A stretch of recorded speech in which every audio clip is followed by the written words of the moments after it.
ఆరోగ్య మంత్రి ప్రాతినిధ్యం వహించిన దుబ్బాక పట్ల అందరిది కూడా సవతి తల్లి ప్రేమనే. దుబ్బాక పట్ల ఎవరు కూడా ఏ రోజు కూడా సరైనటువంటి ప్రేమ అభిమానాన్ని చూపలేదు. అందుకని దుబ్బాక అభివృద్ధిలో ఈ జిల్లాలో ఉన్నటువంటి 3 నియోజకవర్గాల్లో వెనుకబడిపోవడానికి కారణం ఎవరంటే 10 సంవత్సరాలు ఈ రాష్ట్రాన్ని పాలించినటువంటి పాలకులు. 2 ఏళ్ళైంది కాంగ్రెస్ పార్టీ అధికారంలోకి వచ్చింది. వీళ్ళ ఆలోచన విధానంలోనే ఏమైనా మార్పు ఉంటుందేమో, అన్ని నియోజకవర్గాన్ని వీళ్ళన్నా ప్రాపర్గా చూస్తారా అంటే ఇప్పుడు హుస్నాబాద్ నుంచి మంత్రి గారు ఉన్నారు కాబట్టి పైసలన్నీ హుస్నాబాద్కి పోయేటువంటి కార్యక్రమాన్ని మొదలుపెట్టింది.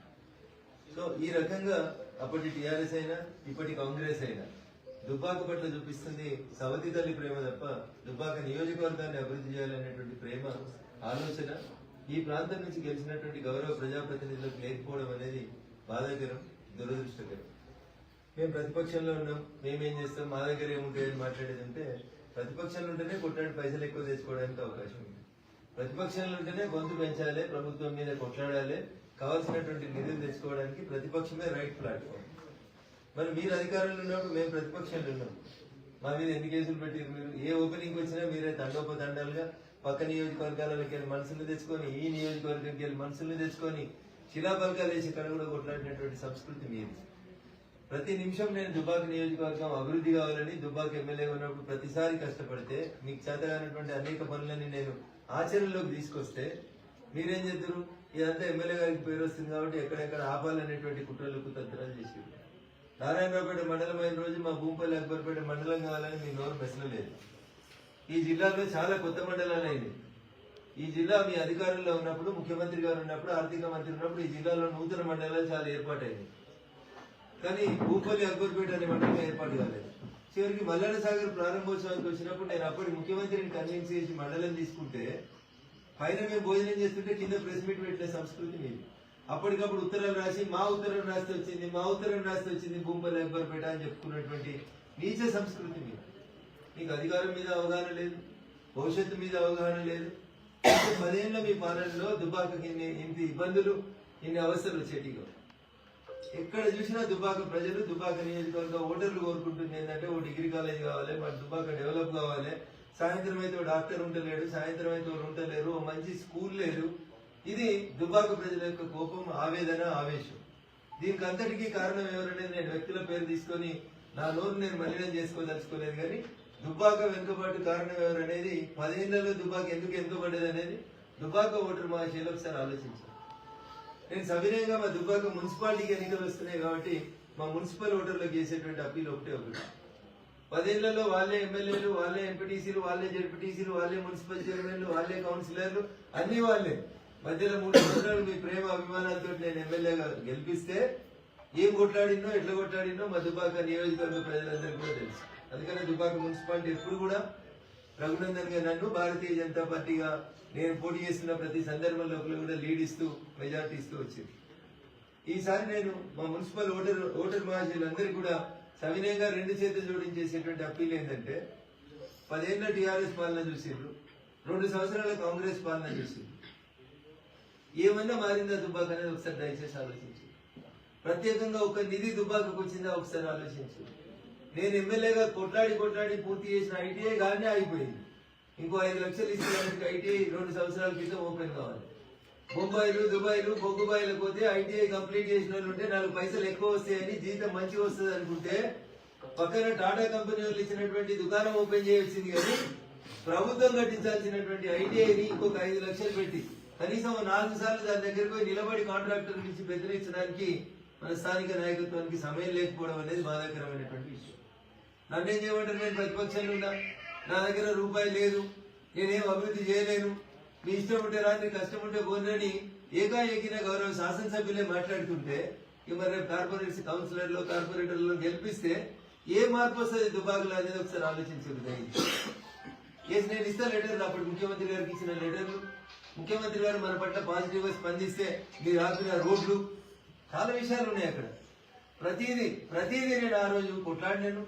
అబ్షీపూర్ అంబేద్కర్ దగ్గర నుంచి దుబ్బాక అంబేద్కర్ దాకా 4 లైన్ రోడ్ కావాలని చాలా సార్లు కొట్లాడినాను. 38 కోట్లతోటి ప్రపోజల్స్ రెడీ అయినాయి. R&B మినిస్టర్ కి ఇచ్చిన, ముఖ్యమంత్రి గారు టేబుల్ మీదకి పోయింది, అంతా అయిపోతుంది అన్నప్పుడు ఇవన్నీ చేసి మళ్ళీ రఘునందనే మళ్ళా గెలుస్తాడు కాబట్టి చేయొద్దు అన్నారు.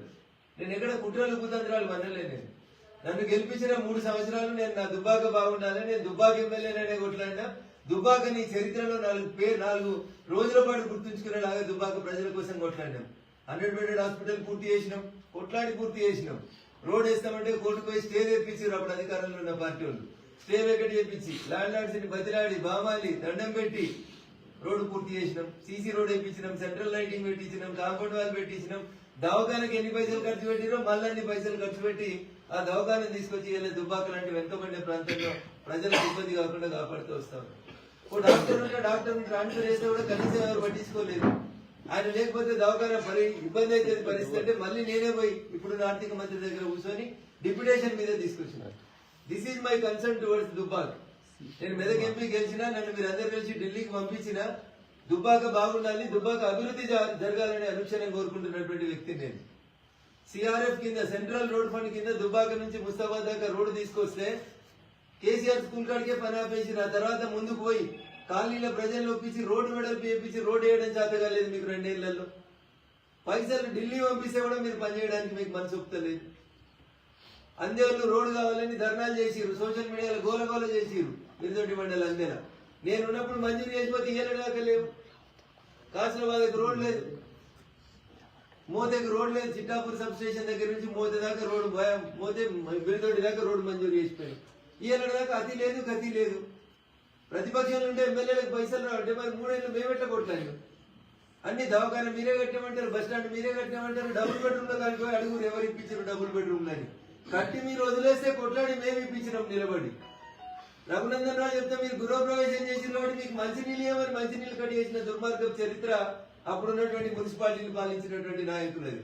పాలి అది పోయి రచబండ పెడదాం పాలి, 2 BHK కడుకో అడుగుదాం పాలి. ఎవరు చెప్తే వచ్చినాయో డ్రా తీపించింది నేను, కొట్లాడింది నేను. స్వర్గీయ రామలింగారెడ్డి ఉన్నప్పుడు కలితే వాటి పంచే దిక్కు లేకుండా పోయింది టీఆర్ఎస్ పార్టీలో. ముళ్ళుగడ్డ పట్టుకొని అంకుశాన్ని కొట్టినట్టు పొడిచి దుబ్బాక కోసం కొట్లాడడం చేసినాం. సాధ్యమైనంత వరకు సెంట్రల్ రోడ్ ఫండ్కి వెళ్ళి కూడా డబ్బులు తెచ్చి చంద్రశేఖరరావు గారు ఎమ్మెల్యే ఉన్నప్పుడు 1985లో చెప్పిండు.